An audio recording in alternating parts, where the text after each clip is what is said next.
আজকে আমার একটা অ্যাপয়েন্টমেন্ট ছিল ফিজিওথেরাপির। এখানে টোটাল 6টা অ্যাপয়েন্টমেন্ট ছিল। তো 6টার মধ্যে 5টা অ্যাপয়েন্টমেন্ট নেওয়া হয়েছে। তারপর হচ্ছে একটা অ্যাপয়েন্টমেন্ট বাকি ছিল। আনফর্চুনেটলি সেটা ভুলে গেছিলাম। আমাকে সকাল 9টায় অ্যাপয়েন্টমেন্ট ছিল আর কি। পরে ফিজিওথেরাপি থেকে কল দেওয়া হয়েছিল। তখন কি আমার হঠাৎ করে মনে পড়ছে যে আমার অ্যাপয়েন্টমেন্ট ছিল। তো এখন তারা আমাকে ডাকছে যে আমাকে সিগনেচার দিয়ে যেতে হবে, আদারওয়াইজ তারা হচ্ছে এটা কমপ্লিট করতে পারবে না। মানে হচ্ছে আমি এর আগে 5টা থেরাপি নিয়েছিলাম, তো 5টার জন্য 5টা সিগনেচার দিয়েছিলাম। তো লাস্ট যে সিগনেচারটা আছে সেটা আমার অ্যাপয়েন্টমেন্ট নেওয়া ছিল।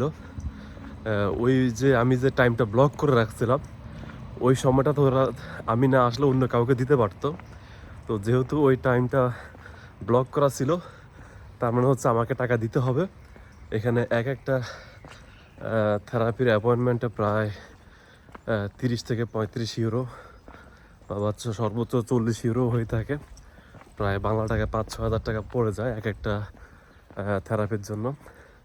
তো যেহেতু আমার ইন্স্যুরেন্স আছে, ইন্স্যুরেন্স এটা কভার করে। এখন নামাজ পড়তে যাচ্ছি,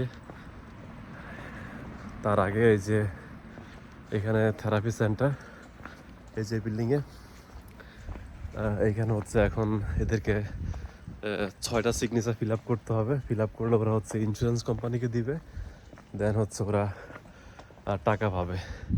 তার মানে আপনি যদি এই যে আমার পিছনে যেটা আছে হচ্ছে ফিজিওথেরাপি সেন্টার। এখন এটা হচ্ছে আপনার লস, আপনি যদি অ্যাপয়েন্টমেন্ট নিয়ে যদি না আসেন। সব ক্ষেত্রে এরকম না, তবে ম্যাক্সিমাম ক্ষেত্রে এখানে অ্যাপয়েন্টমেন্ট নিলে আপনাকে এটার জন্য যদি কোনো ফি নির্ধারণ করা থাকে সেটা আপনাকে দিতে হবে।